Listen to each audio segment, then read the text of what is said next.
Hi everybody, I'm Soledad O'Brien. I'm a journalist, I'm a producer, and I am a very proud advisory council member for Advancing Black Pathways. It's a new initiative from JPMorgan Chase to drive economic growth in the Black community.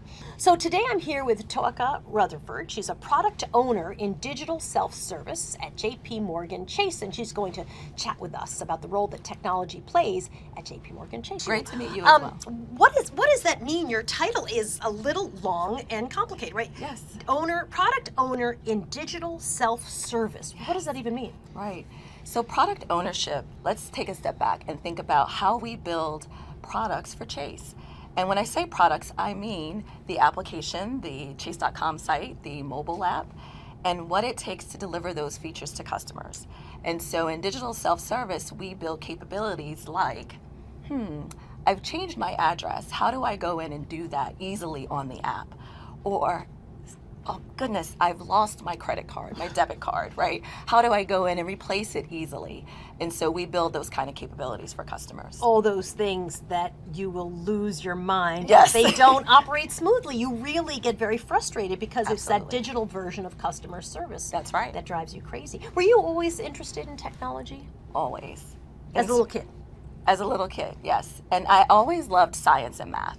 And I was interested into STEM before it was called STEM. Kind of dating myself a little bit. And for me in school, I always loved like science fairs, science projects. I don't even know if they do that anymore, but certainly enjoyed like experimenting, testing and learning, and really exploring what it's like to problem solve. And so when it was time for me to pursue my career or my education at Rutgers University, I decided to pursue engineering. And in that, I knew I wanted to solve problems, and how could I do that in a variety of ways? And for me, industrial engineering was the way. And in that, I learned how to focus on things like building things that are more efficient, optimizing processes so that things will go smoothly. You know, sort of how do we anticipate using mathematical information, what problems to solve for. And so it's really like, for me, a great way to start and think about how to then blossom into spaces like data. I had my first internship at U.S. Army Research Labs in Maryland. And at that time, I got a chance to work with engineers and got exposed to data, what that could be for building platforms, or building solutions, I'll say, because that platform's got a little techie for a moment. No, I really get it. I mean, I love when I look at technology as, problem solving, because Yes. certainly as an end user, right, we all just need this issue solved for us. And Absolutely. Wow. So what's your day like? Wow. I can't decide if you go into the office and you just start coding like a mad woman, or are you overseeing, when you're thinking problem solving, are you thinking sort of in the macro, like here are some issues we're having and now we need to sit down and think about problems? Absolutely. So as a product owner, my responsibility for digital self-service is really looking at our overall strategies. What kinds of initiatives we want to build for customers. So what are those friction points? What is like problematic or troublesome in that digital experience that we want to solve for customers? And so we do that by researching with actual customers. We spend time in focus groups, things like that, to understand the pain points better, understand what we call the customer's jobs to be done. What are they really trying to do? Let's step in the customer's shoes. I was just about to ask you, how big is your team and what's included in your team? So in my team, I have a wide range of skills from, and some of this is through partnerships as well, not just people that report into me. So there's a lot of collaboration in that regard. And so the skills range from user experience design and customer research, which I talked about, as well as data and analytics. So we need to understand the customer behaviors. And so what insights come from that in working with our data and analytics partners. Of course, business analysis. So really understanding what problems to solve and how to interpret that into what we will code into software.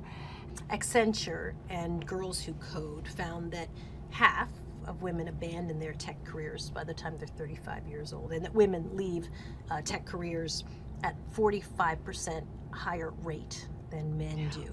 21% of women in the study said that they believed, this is sad, they believe the technology industry is a place where they can thrive. And that's not women of color. That's all the women. And if you break that down to women of color, 8%. So 8% of women of color think technology is for me.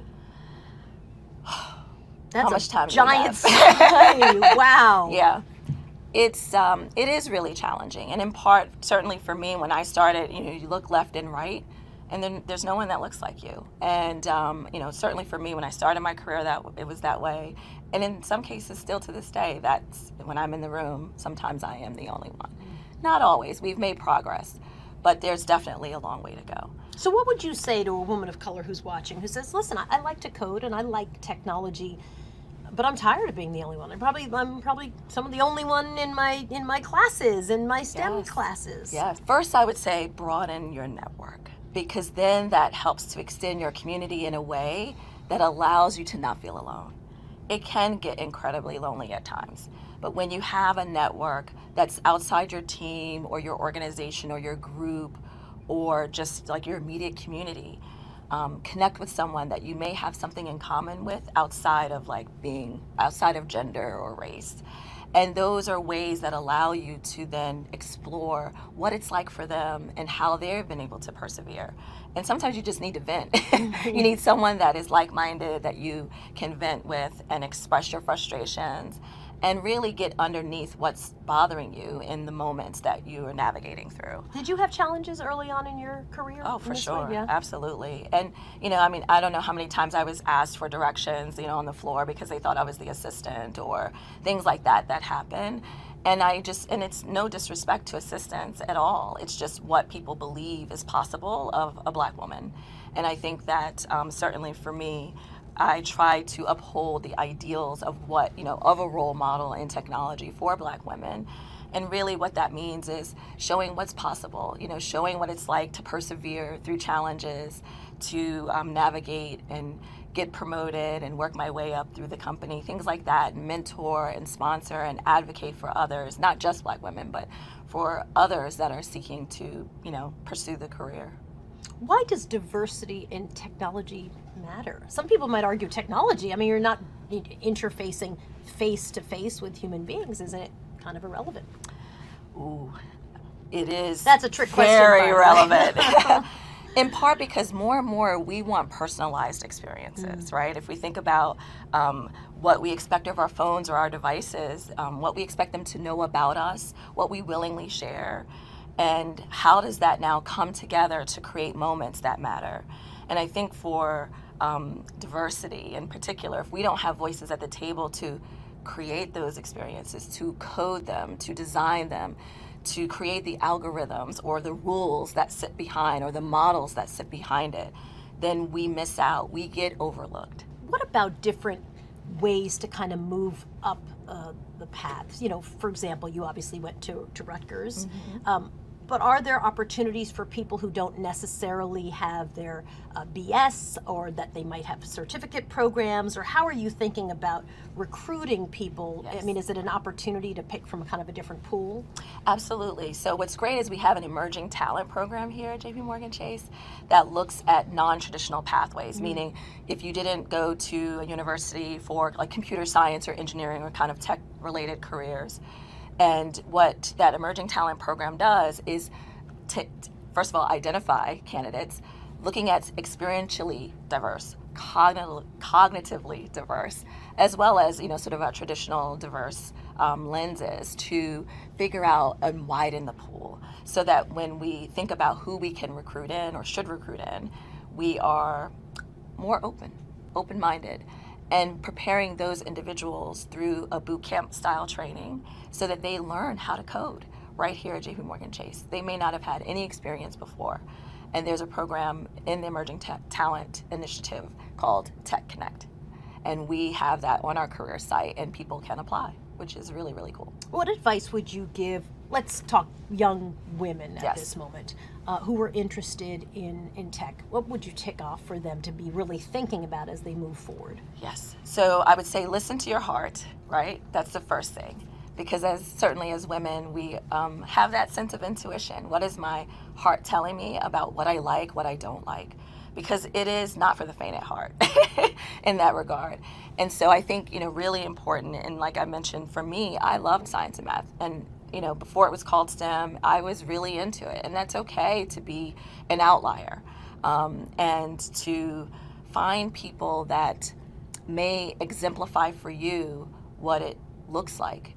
Are there open opportunities right now on the career site, and how does someone get to the career site at JPMorgan Chase? Yes, so careers.jpmorganchase.com is the site, and there what you can do is there's actually a place for Tech Connect, and so that's really exciting because anyone who is interested should apply. Just give it a chance and see what comes from it. Toacca, thank you so much. Really amazing advice for everybody. And a reminder, you can visit jpmorganchase.com/ABP Careers to catch a replay of this episode and others in our career series. A big thank you for tuning in to the JPMorgan Chase Career Series, brought to you by Advancing Black Pathways. And I'll see you next time.